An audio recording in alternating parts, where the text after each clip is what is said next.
Hi guys. അപ്പം എൻ്റെ അടുത്ത് ഒത്തിരി പേര് ചോദിച്ചിട്ടുണ്ടായിരുന്നു നിനക്ക് ഇറ്റലിയിൽ എന്താണ് ജോലി എന്നൊക്കെ എൻ്റെ അടുത്ത് ചോദിച്ചിട്ടുണ്ടായിരുന്നു. അപ്പം നിലവിൽ ഞാനിപ്പോൾ ജോലി ചെയ്തില്ല, ഞാൻ ജോലി ചെയ്യുന്നില്ല, കൊച്ചുള്ളതുകൊണ്ട് നടക്കില്ല. ആരെങ്കിലും ഒരാൾ ജോലി കളഞ്ഞിട്ടിരിക്കണം, അത് വേറെ കാര്യം.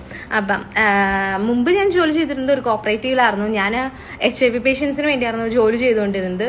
HIV പേഷ്യൻസ് മാത്രമല്ല, കൂടുതലും എനിക്ക് HIV പേഷ്യൻസ് ആയിരുന്നു. HIV പേഷ്യൻസ് മാത്രമല്ല, ഈ പറയുന്ന ഓട്ടീസ് ഉള്ള പേഷ്യൻസിൻ്റെ പാരലൈസ്ഡ് ആയിട്ടുള്ള കുട്ടികളെ മാത്രമേ ഞാൻ എടുക്കുള്ളായിരുന്നു. പിന്നെ സ്കൂളിൽ പഠിക്കാൻ പുറകായിട്ടുള്ള ചെറിയ ചെറിയ പിള്ളേരില്ലേ, ഒരു 6 വയസ്സൊക്കെ ഉള്ളവർ, അവരെ നമ്മൾ പഠിപ്പിച്ചൊക്കെ കൊടുക്കണം. അവരുടെ ക്ലാസ് റൂമിൽ തന്നെ ഇരിക്കുമ്പോൾ, അതായത് മിസ് അവിടെ മൈസ്റ്റർ ക്ലാസ് എടുക്കുമ്പോൾ നമ്മൾ ഈ കുട്ടികൾക്ക് അത് പറഞ്ഞ് കൊടുക്കണം. അങ്ങനത്തെയൊക്കെ ജോലിയായിരുന്നു. പിന്നെ ഈ ഓട്ടീസ് ഉള്ളവർ, അങ്ങനെയൊക്കെയായിരുന്നു എൻ്റെ ജോലി. നല്ല എന്താ പറയുക, എനിക്കിത് കിട്ടിയത് ഇൻഡീഡ് ലിങ്ക്ഡിൻ ഏതോ ഒരു ആപ്ലിക്കേഷൻ ത്രൂ ആണ് എനിക്ക് ഇത് കിട്ടുന്നത്. ഇന്റർവ്യൂ ഉണ്ടായിരുന്നു, എക്സാം ഉണ്ടായിരുന്നു, അത് കഴിഞ്ഞപ്പോഴേക്കും എനിക്ക് ജോലി കിട്ടിയായിരുന്നു. അപ്പം നിങ്ങളെല്ലാവരും ഒന്ന് ജസ്റ്റ് ഒന്ന് ട്രൈ ചെയ്തോ. ഇൻഡീഡ് ലിങ്ക്ഡിനൊക്കെ യൂസ് ചെയ്തിട്ട് നിങ്ങൾ നോക്കി. പൊതുവെ ഇറ്റലിയിൽ ജോലി കിട്ടാനായിട്ട് ഇച്ചിരി ബുദ്ധിമുട്ടൊക്കെയാണ് തോന്നുന്നത്. നമുക്കറിയാലോ, ഏത് രാജ്യത്ത് പോയാലും അവരുടെ ഭാഷ ഉണ്ടെങ്കിലേ നമുക്ക് ജോലി കിട്ടാനായിട്ട് ഇച്ചിരി എളുപ്പമുള്ളൂ. അതുപോലെ തന്നെയാണ് ഇറ്റലിയിൽ നിങ്ങൾ പഠിച്ച കോഴ്സ് നിങ്ങൾക്ക് ഇവിടെ ജോലി കിട്ടും. നിങ്ങൾക്ക് ഇറ്റാലിയൻ അത്യാവശ്യം നന്നായിട്ട് അറിയാമെന്നുണ്ടെങ്കിൽ തന്നെ നിങ്ങൾക്ക് ഇവിടെ ജോലി കിട്ടും.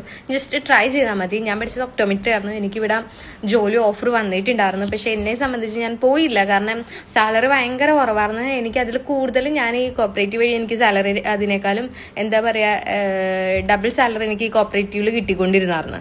അപ്പോൾ പിന്നെ ഞാൻ ഈ ഒരു നിസ്സാര പൈസയ്ക്ക് പോയിട്ടുണ്ടെങ്കിൽ എൻ്റെ കാര്യങ്ങളൊന്നും നടക്കില്ല. അതുകൊണ്ട് ഞാനിങ്ങനെ പോയില്ല.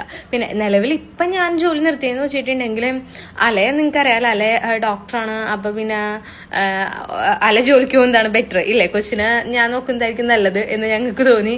അതുകൊണ്ട് ഞാൻ പറഞ്ഞു ഓക്കെ, നീ തന്നെ പോയാൽ മതി എന്ന് പറഞ്ഞു. ഇനിയിപ്പോൾ ഞാൻ അങ്ങനെ പറഞ്ഞില്ലെങ്കിൽ അലസി തന്നെ പോകുള്ളൂ, അത് വേറെ കാര്യം, അത് വേറൊരു സത്യം.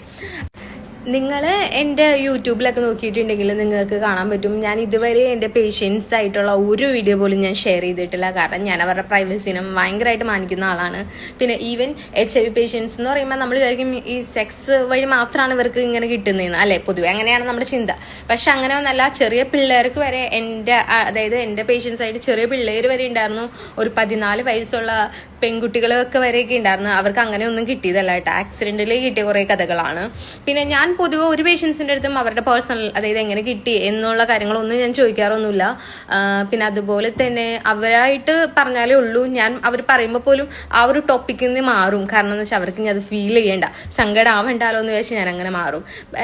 അലസ്യ എന്നെ ഇഷ്ടപ്പെടാനുള്ള ഒരു കാരണങ്ങളിൽ ഒന്ന് അലസ്യൻ്റെ അടുത്ത് പറഞ്ഞേക്കണം, ഇതാണ് നീ ഒരു ഭയങ്കര ഡിഫറെൻ്റ് ആയിട്ടുള്ള ഒരു വർക്കാണ് നീ ചൂസ് ചെയ്തത്, ഞാനതിൽ ഭയങ്കര വണ്ടർ അടിച്ച് ആയിരുന്നു എന്നൊക്കെ പറഞ്ഞ് അലസ്യ തള്ളുന്നുണ്ടായിരുന്നു. ഇനി സത്യമാണെന്ന് ആർക്കറിയാം.